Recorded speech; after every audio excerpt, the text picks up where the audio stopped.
कि आप थोड़ा लेट उठे, सहरी में थोड़ा सा वक्त बाकी है,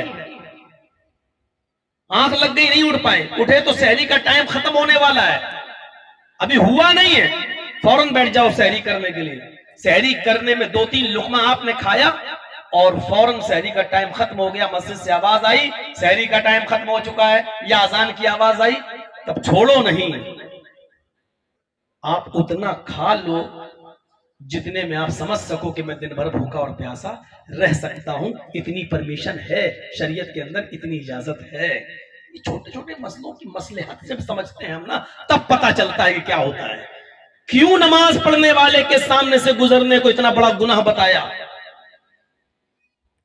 क्यों कहा कि जब अजान हो जाए और आपको पेशाब या लेटरिन लग रही है तो पहले पेशाब कर लो, फारिग हो जाओ, लेटरिन कर लो, फारिग हो जाओ, उसके बाद जाओ। अगर 1-2 रकात छूट रही है तो कोई बात नहीं, छूट जाने दो, लेकिन पहले इन चीजों से फारिग हो जाओ। जब जलसे में आपको बैठना था तो पहले इन तमाम चीजों से फारिग होकर बैठिए, अपना दिमाग इस तरफ लगाइए। थोड़ा बहुत पेशाब लगे तो बर्दाश्त कर लीजिए, जब बर्दाश्त से बाहर हो जाए, ना कर पाओ तब उठ के जाइए, क्योंकि वो भी हमारी जिंदगी का एक हिस्सा है और वो भी जरूरी चीज है, तब हमें और आपको जाना चाहिए। अब कोई भी अगर 80-90 साल का बुढ़ा भी उठ के जाएगा यहाँ, तो मैं ये समझूंगा वो चाची के पास जा रहा है। हालांकि वो चाची के लायक अब रहा नहीं है, लेकिन फिर भी हम यही समझेंगे कि वो चाची के पास जा रहा है। तो मेरे भाइयों इधर तवज्जो दीजिए आप। तो क्यों कहा, देखिए बात कहां से निकलती है और कहां चली जाती है। तो आज भी ऐसी लड़कियां मौजूद हैं जो जिस्म बेच रही हैं, पैसा लेती हैं और जिस्म बेचती हैं। हम इसको क्या कहते हैं? जुर्म। हम इसको क्या कहते हैं? गंदा काम, है ना? किसी से भी खड़ा करके पूछ लो क्या है, गलत काम, धन नहीं होना चाहिए, गलत काम है, ये जुर्म है, ये ठीक है। लेकिन जो ऐसा कर रही हैं उनसे पूछो तुम ये गंदा काम क्यों कर रही हो, तो वो क्या कहती है, गंदा काम कहां है, हम तो धंधा कर रहे हैं, ये हमारा बिजनेस है, हमारे पास और कोई जरिया नहीं है। भाई हर चीज दुनिया में बिक रही है, हम अपना जिस्म बेच रहे हैं, पैसा ले रहे हैं। देखिए दोनों इंसान हैं, आप ऐसा सोच रहे हो, आप भी इंसान हो, वो ऐसा सोचती हैं, वो भी इंसान है, सोच बदल गई। हमारी सोच यह है कि ये गंदा काम, उनकी सोच यह है कि ये धंधा, बिजनेस। अल्लाह ने कहा वल तंजुर नफ्सुम मा कद्दमत लिगद, हर इंसान को सोचना चाहिए कि उसने कल के लिए क्या किया है। सोच बदलो पहले। तवाइफ ये गलत काम तभी छोड़ पाएंगी जब वो अपनी सोच बदलेगी। अगर उनकी सोच ये हो गई कि नहीं ये बिजनेस है, तो कभी भी वो इस काम को नहीं छोड़ेंगी। आप कयामत के दिन की तैयारी तभी कर पाएंगे जब आप सोचोगे कि हमें जन्नत बैठे बिठाए नहीं मिलेगी, उसको पाने के लिए हमें अमल करना पड़ेगा, और जहन्नम से हम तभी बच पाएंगे जब हम गुनाहों से बचेंगे। ये सोच होनी चाहिए हमारी। इसीलिए कुरान ने कहा पहले सोचो। अभी इसी आयत पे चल रहे हैं, अभी तकरीर खत्म नहीं हुई है, अभी वल तंजुर ही पे चल रहे हैं, अभी मा कद्दमत लिगत का नंबर तो बाद में आएगा, अभी इसी को पहले समझो। सोच कैसे बदली जाएगी? सोच, एक लड़की स्कर्ट पहनी हुई है, ब्रा पहने हुई है और जा रही है इसी तरीके से, उससे पूछो साहब ये ड्रेस क्यों पहने हुए हो, उसकी सोच देखिए क्या है, क्या है, व्हाट इज प्रॉब्लम। वो हमसे उल्टा कहेगी अपनी सोच बदलो। यही हो रहा ना आज। अगर कोई लड़की शॉर्ट कपड़े, बेहुदा कपड़े पहन ले और कोई आदमी बेचारा कहते हैं ये, तो कितना बवाल होता मीडिया, देखो पहनावे पर भी पाबंदी लग रही है, उसकी मर्जी, वो ये पहन रही है। और वो क्या कहती है लड़कियां, अरे तुम्हारी सोच ही गंदी है, तुम उस नजर से देखते क्यों हो, तुम्हारी सोच ही गंदी है। वाह साहब, आग पेट्रोल के पास आए और पेट्रोल को आप ये कहो कि वो आग ना पकड़े, क्यों लिखा रहता है पेट्रोल पंप पर नो स्मोकिंग, यहां धूम्रपान निषेध, बीड़ी सिगरेट पीना सख्त मना है। क्यों लिखते हो? क्योंकि मालूम है कि यहां माचिस जलाकर सिगरेट पीना जो शुरू किया, अगर एक चिंगारी भी पेट्रोल में या डीजल में चली गई तो आग लग जाएगी। इसीलिए लिखा होता है नो स्मोकिंग। पेट्रोल पर पंप पर लिखते हो नो स्मोकिंग, आग मत जलाना, भड़क सकती है। सोचो जब जवान लड़के और लड़कियों को एक स्कूल में एक साथ पढ़ाओ और ये कहो कि सोच बदलो। लड़की आग है, लड़का पेट्रोल है, और इन दोनों को एक जगह बिठा के ये उम्मीद रखो कि आग पेट्रोल को न पकड़े और पेट्रोल आग को न पकड़े, ऐसा हो ही नहीं सकता।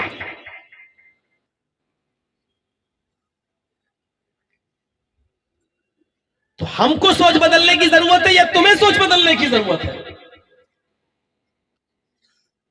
लेकिन नहीं साहब, मीडिया वाले मौलाना जर्जिस के पीछे पड़ जाएंगे, ऐसे कपड़े पहनने वालों के पीछे नहीं पड़ेंगे। वो लड़की से पूछो कि ये कपड़े क्यों पहने हो, क्या कहेगी? फैशन है। सोच देखिए क्या कहेगी? फैशन है। आपसे पूछो आपकी बेटी ये कपड़े पहन के जा रही है, जीन्स टी शर्ट, क्या कहेंगे? फैशन है। क्या करूं मौलाना, आजकल कोई नहीं मानता, फैशन है। हमारी सोच क्या है? फैशन है। चलो, लेकिन नबी ने क्या कहा है इसको? हमारी और आपकी सोच सब बेकार है। शरीयत क्या कहती है? चलो अब बता देते हैं शरीयत क्या कहती है। सोच को शरीयत के मुताबिक बदलना पड़ेगा।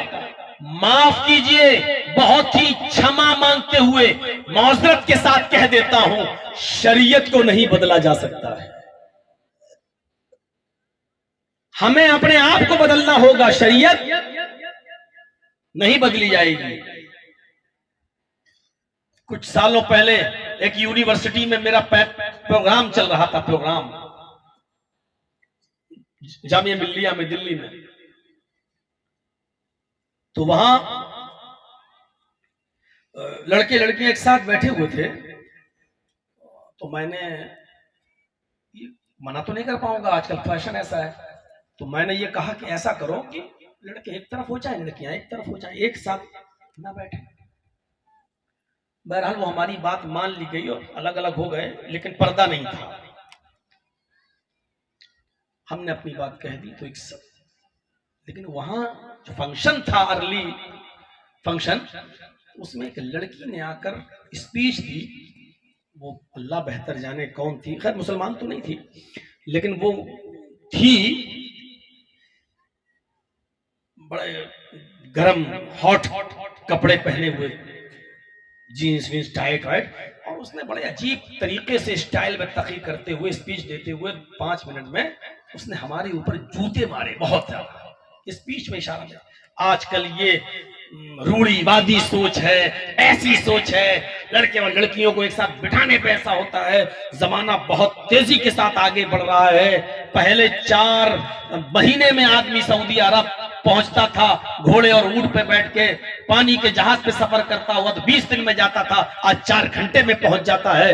तरक्की का दौर है, जमाना बहुत तेजी के साथ तरक्की कर रहा है। इस्लाम, फिर उसने कहा कि धर्म भी पुराने हो जाते हैं, हिंदू धर्म इतना पुराना, ईसाई धर्म इतना पुराना, इस्लाम धर्म 1400 साल पुराना। इससे हम अंदाजा नहीं लगा पाए। उसने सब धर्मों का नाम लिया तो हम नहीं समझ पाए कि वो कौन है। तो उसने सब धर्मों का नाम लिया। तो इस्लाम को भी, हर धर्म को भी अब मौजूदा दौर के हिसाब से बदलना चाहिए, क्योंकि पुरानी चीजें बदलकर नई चीजें आती हैं। उसने कहा ये माइक जब पुराना हो जाता है तो नया माइक आता है, पुरानी कुर्सियां जब पुरानी हो जाती है तो नई कुर्सियां आती हैं, टेबल जब पुरानी हो जाती है तो नई टेबल आती है। हर पुरानी चीज को घर से हटाकर नई चीज को लाया जाता है। लिहाजा इस्लाम भी 1400 साल पुराना हो गया, क्रिश्चियन भी 5000 साल पुराना हो गया, 2000 साल पुराना हो गया, यहूदियत भी बहुत ज्यादा पुरानी हो गई। इसने ऐसी ऐसी तकरीर की और मैं सोचने लगा कि इसको क्या जवाब दूं, क्योंकि मेरी तकरीर तो बात में ही होना थी। दिमाग बनाया, कुछ ढूंढा, अब इतनी अर्जेंट वहीं बैठे बैठे कहां से दिमाग बनाऊं, और जूते तो मार गई। बहरहाल लास्ट में जब हमें बोलने का टाइम मिला तो 10 मिनट का टाइम हमारे लिए भी था। तो मैंने कहा, बच्चों को मशवरा दिया कि अल्लाह ताला आपको पढ़ाए लिखाए, जिस मकसद के लिए आप आए हैं आपको कामयाबी दे, बोल के इल्म के ऊपर बोल के फिर हम इस टॉपिक पे आ गए कि अभी हमारी एक बहन आई थी, हमारी सिस्टर थी, उसने तो धर्म ही को बदलने की बात कह दी। मैंने कहा धर्म हमेशा इंसान को बदलते हैं, और धर्म न हो तो हम इंसान न रहें। धर्म हमें इंसानियत सिखलाते हैं, वो कोई भी धर्म हो। जिस धर्म के अंदर इंसानियत नहीं है वो धर्म नहीं रहता है। मैंने कहा कि एक बात हमारी सिस्टर ने बहुत अच्छी कही है कि पुरानी चीजें बदलकर नई चीजें आती हैं, इसलिए इस्लाम को भी जो 1400 साल पुराना हो चुका है उसको भी अब बदलकर नए सिस्टम पर लागू करना चाहिए। वो क्या है, बलात्कार रेप करने वाले को सजा दो, संसार कर दो, पत्थरों से मार मार के, चोर के हाथ काट डालो, ये कोई सजा है? हाथ काटने के बाद वो आदमी समाज के लिए बोझ बन जाएगा, फिर कमाने के लायक नहीं रहेगा। ये बातें आपने कही हैं, लेकिन मेरी सिस्टर, मैं आपको बता देना चाहता हूं कि ये दुनियावी चीजें बदली जा सकती हैं, कुदरती चीजें नहीं बदली जा सकती। एक एग्जाम्पल, एक मिसाल दे दीजिए। हमारी वो सिस्टर ऐसी बैठी थी सामने, हमारी ये मेरी सिस्टर, एक एग्जाम्पल दे दें हमें कि कोई भी पुरानी चीज जो कुदरती तौर पर पुरानी हो आज उसको बदलकर नया किया जा सकता हो। मैंने कहा मैडम, सूरज जब से निकलना शुरू हुआ है पहले दिन से आज तक ईस्ट से निकलता है और वेस्ट में छिपता है, पूरब से निकलता है और पश्चिम में डूबता है। ये तो इस्लाम से भी ज्यादा पुराना हो चुका है। अब आपके हिसाब से इस नियम में चेंजिंग आनी चाहिए। अब सूरज को पश्चिम से निकलकर पूरब में डूबना चाहिए। हमने कहा मैडम, हमने हमेशा यह देखा है, आम के पेड़ में आम, अंगूर की बेल में अंगूर, तरबूज के बीज से तरबूज पैदा होता है। यह सिस्टम भी बहुत पुराना हो चुका है। अब गवर्नमेंट से कहिए कि आम से अमरूद, और अमरूद से अंगूर, और अंगूर से खजूर, और खजूर से तरबूज पैदा हो। यह सिस्टम बहुत पुराना हो चुका है। हमने कहा सिस्टर, हमने शुरू से यह देखा है, गाय बछड़ा देती है, भैंस भी बछड़ा देती है, और मुर्गी अंडा देती है, कबूतरी अंडा देती है। हमने कहा यह सिस्टम भी बहुत पुराना हो चुका है। अब कबूतरी को बच्चा, मुर्गी को बच्चा, भैंस और गाय और बकरी को अंडा देना शुरू कर देना चाहिए, क्योंकि अब पुराने सिस्टम को चेंज होना चाहिए, चेंजिंग लानी चाहिए। हमने कहा सिस्टर, हमने ये देखा है कि मां के पेट से पहले बच्चा पैदा होता है, फिर धीरे धीरे जवान होता है, लास्ट में बूढ़ा होता है और फिर मर जाता है। ये नियम, ये सिस्टम भी बहुत पुराना हो चुका है। अब बच्चे को पैदा करने के बाद फिर उसको खिला पिलाकर 18-20 साल लग जाते हैं उसको बड़ा करने में। अब ये सिस्टम बदलना चाहिए। अब ऑटोमेटिक वो नियम होने चाहिए कि अब इतनी मेहनत ना करना पड़े पालने और पोसने में, अब जवान ही को पैदा होना चाहिए और फिर बच्चा होके धीरे धीरे मरना चाहिए। अब मां के पेट से पहले बूढ़ा पैदा हो, फिर जवान हो, फिर बच्चा होके मरे। ये सिस्टम भी बहुत पुराना हो चुका है, इसको आप चेंज करवाइए। अब वो हमें घूर के देख रही है। मैंने कहा इस तरह घूर के मत देखो, हम लोग तो मौलवी हैं, कमजोर दिल के, वैसे ही मर जाएंगे।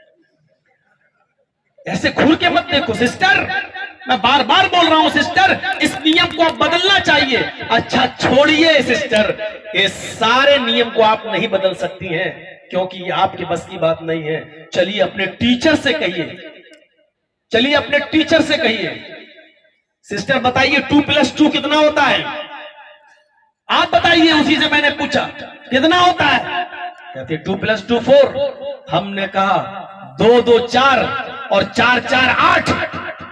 ये तब से पढ़ाया जा रहा है जब से स्कूल और कॉलेज की बुनियाद पड़ी हुई है और आज तक यही पढ़ाया जाता रहा है। मैं कहना चाहता हूं कि ये नियम भी पुराना हो चुका है। मैथमेटिक्स के इन उसूलों को बदलना चाहिए। अब 2-2 3 और 3-3 5 होना चाहिए, क्योंकि 2-2 4 और 4-4 8 ये नियम भी बहुत पुराना हो चुका है। आप एक छोटे से नियम अपने स्कूल और कॉलेज के इस नियम को नहीं बदल सकती हैं। चलिए आप इस्लाम को बदलने की बात करने के लिए, चलिए आप मजहब को बदलने की बात करने के लिए, हमने कहा सोच बदलिए। आप हमसे कह रही हैं आप लोग सोच बदलिए, मैं आपसे कहता हूं कि सोच बदलिए। मुझे बताइए कि दुनिया में कौन सा ऐसा निजाम है जो कुदरती और जो बदला गया हो? कुदरती चीजें नहीं बदलती हैं। और मुझे कहना पड़ता है कि इस्लाम भी कुदरती मजहब है, इस्लाम भी कुदरत की तरफ से उतारा हुआ है, अल्लाह की तरफ से नाजिल किया हुआ दीन है, इसलिए ये भी नहीं बदला जा सकता है। इंसानों की बनाई हुई चीजें बदली जा सकती हैं, लेकिन अल्लाह तबारक व तआला की तरफ से नाजिल की हुई चीजें नहीं बदली जा सकती। तो सोच बदलिए। जिन कपड़ों को आप फैशन कहते हो ना, अल्लाह के नबी ने उस कपड़े को क्या कहा है सुनिए। निसाउन कासियातुन आरियातुन, निसाउन कासियातुन आरियातुन माइलातुन व मुमीलात। कयामत से पहले तुम एक जमाना देखोगे, कयामत से पहले तुम इस दुनिया में ये मंजर देखोगे। औरतें तुम्हें नजर आएंगी, लड़कियां तुम्हें नजर आएंगी।